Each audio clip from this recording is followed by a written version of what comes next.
I'm a Danny, doing the Danny thing, and this is Steven's first episode. I already wrote the summary, but I'm going to try to read it as fast as possible. In an oceanside donut shop, we witness a boy, Steven Universe, upset. His favorite snack, Cookie Cats, has been discontinued. No! Lars, the donut boy, bullies Steven about his magic belly button. Sadie, the donut girl, lets Steven keep the special Cookie Cat fridge. Steven heads home with the fridge, where he finds three ladies fighting dog-sized bugs using magic weapons. The blue one, Pearl, tells Steven that the bugs were trying to get into the temple, which is this door we see in the back of Steven's house. These creatures, centipedals, poof away when defeated and are quickly disposed of, with the looming prospect of a mother nearby. Must be a mother somewhere nearby. Steven doesn't jump in to help as we'd expect a hero to do. Rather, the ladies, the crystal gems, remind him that he has to learn to control the power of his gem before he can start protecting humanity. One of the centipedals gets into Steven's fridge and he shoos it away, revealing a freezer full of Cookie Cats. The gems knew they were out of stock, so Amethyst stole a bunch, Pearl went back and paid, and Garnet retroactively takes all the credit. The whole thing was my idea. It was everyone's idea. Not really. Steven sings a cute jingle before he takes a bite. The gems notice before he does, but Steven's belly button stone, they're called gems in universe, but I'm going to call them stones so that we have a differentiation, starts to glow. Everyone watches, waiting to see if he can summon the magic weapon. But he gets nervous and the glowing goes away. He needs tutoring. I'll go first. Each of the gems tries to teach Steven how to conjure his weapon. Pearl says to dance and leap it out. Amethyst says it'll come out naturally when he needs it. And Garnet adds, link your mind with the energy of all existing matter, channeling the collective power of the universe through your gem. Seems like the answer is, let me check here. Yes, personal and abstract. Like trying to explain how to whistle. Just blow. Steven decides to recreate the moment, which the gems join. Steven sings the jingle again, but nothing happens. The gems comfort him, saying that it'll happen with time, and Steven takes a bite of the ice cream. Suddenly, Steven's stone lights up again, and projects a shield in front of them. Round, pink, glowing. Was it the ice cream after all?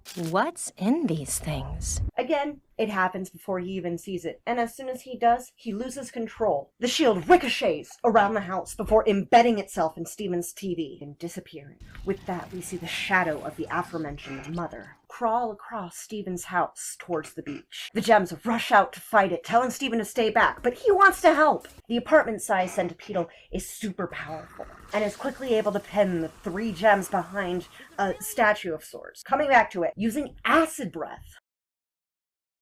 Just in time, Steven bursts from his house, carrying the Cookie Cat fridge in a long extension cord. He sets it down, distracts the centipedal, and bites into the ice cream. Nothing happens? Nothing happens. In fact, he eats the whole fridge full. Goodbye, my friends! Silly Cookie Cats, you don't activate Steven's abilities. Luckily, the gems are able to take advantage of the distraction and run at the big bug, but it's too late. The fridge is already destroyed.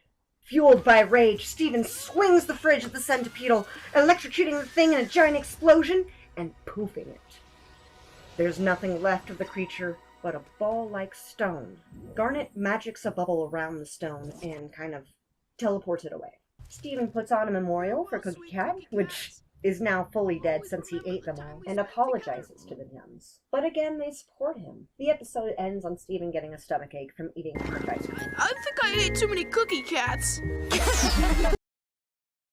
Fun fact, this isn't the pilot episode. I'll cover it some other time, but the pilot was actually a non-canonical episode. I honestly don't know everything about it because I haven't researched it up, but like I said, I'm going to cover it. Like many people, this was my first episode of Steven Universe. It's fine.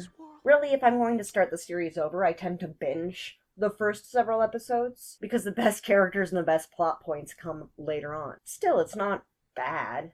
Every episode begins with a shot of Steven's laundry room area at the time of day for the first scene.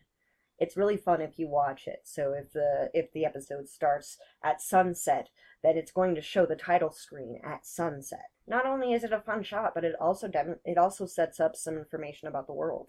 Let me explain. The first shot we get of Steven's house is a cute little cabin beside the beach, which is innocuous by itself, but there's actually a giant statue of a woman behind it, and it almost looks like she's holding Steven's house, like in her several arms. The statue of the woman has a lot of moss growing on her. She's cracked and broken off in some places, like the hand that we see in the episode on the beach. Meanwhile, the house is new, and Steven's the only one living there. But actually, if we took the house away, she would actually be holding the door to the temple that we talked about. With this information, we can build some deductions. The gems live inside the temple, and they built the house for Steven specifically. They, like the statue, are much, much older than Steven, but they still consider him to be one of them. They want to keep him nearby in order to protect him, but at arm's length in order to protect him from the magic they possess. It's like a duty for them. Back to the episode title screen. It's kind of a symbol for how the new builds off of the old. It's not a sign of disrespect that Steven hangs his shirts from the statue's fingers. To me, it feels like the opposite. It's like the statue of the woman is offering help, helping to provide for the new generation. It's freaking beautiful, man. And Steven's an adorable representation of youth. He finds joy in everything, even the things that are actively destroying his house. Awesome! What are these things?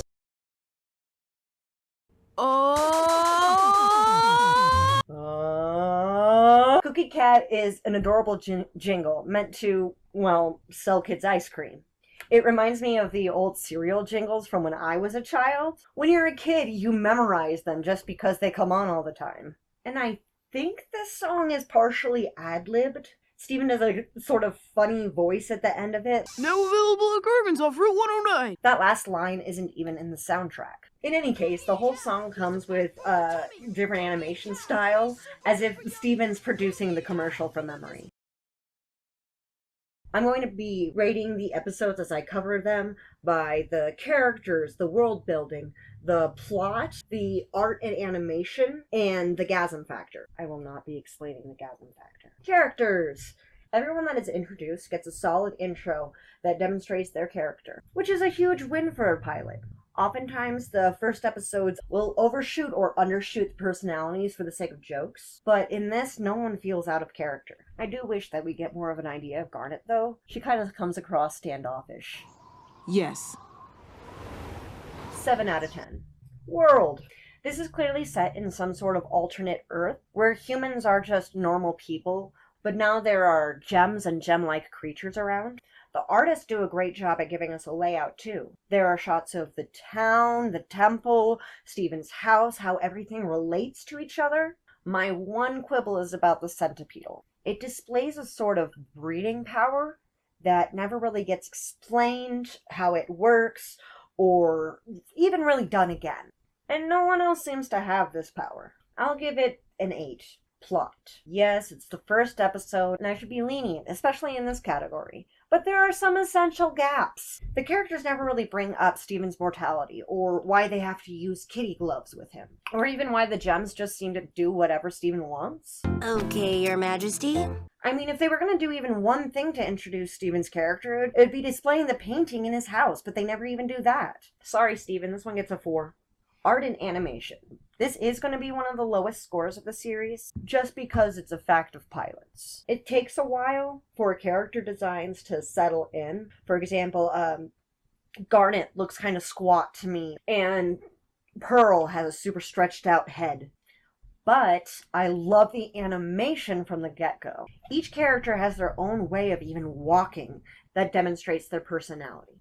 But, I just don't understand all the shots of Steven's stomach. I love Bellies as much as the next person.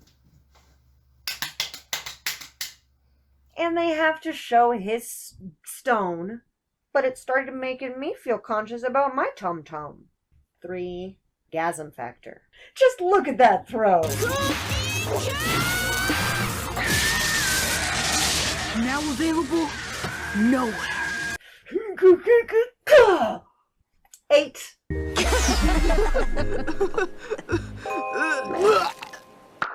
Like and subscribe.